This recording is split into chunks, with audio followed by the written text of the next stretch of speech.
देम देवी माई पर लाल लाल चुनरी चढ़ा देम देवी माई पर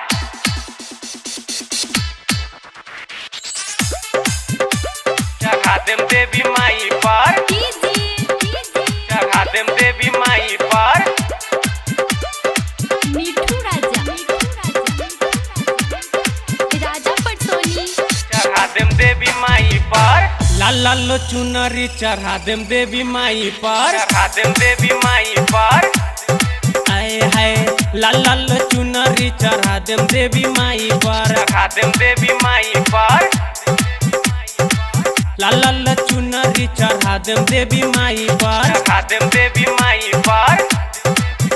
हम करी ले अर्जी हवे माई के मर्जी हम करी ले अर्जी हवे माई के मर्जी अरे कर तू गौर राजा माई के पूजाई पर माई के पूजाई पर आए हाय लाल लाल चुनरी चढ़ा देम देवी माई पर चढ़ा देम देवी माई पर आए हाय लाल लाल चुनरी चढ़ा देम देवी माई पर चढ़ा देम देवी माई पर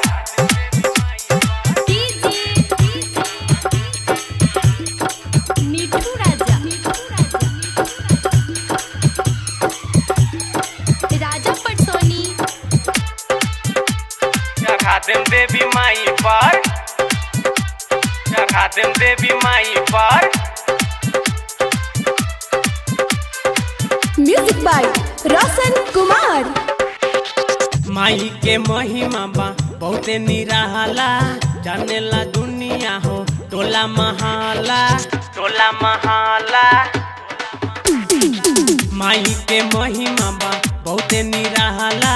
जानेला दुनिया हो टोला महाला नवमी में चलल जाई दर्शन करल जाई सुना ना राजा जी बात हमर माना ना माई के महिमा बा बहुते निराला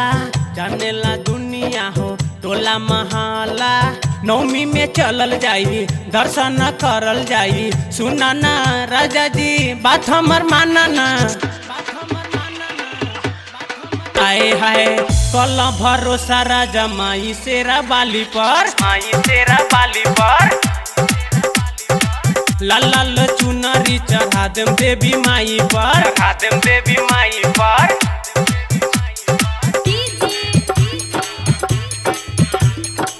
मिठू राजा राजा पटसोनी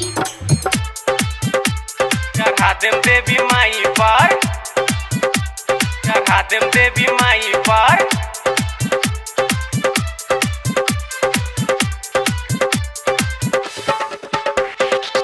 हो जा तू राजा जी भक्ति में लीन हो देख गवाई हम माई के भजन हो जय माँ हो जा तू राजा जी भक्ति में लीन हो देख गवाई हम माई के भजन हो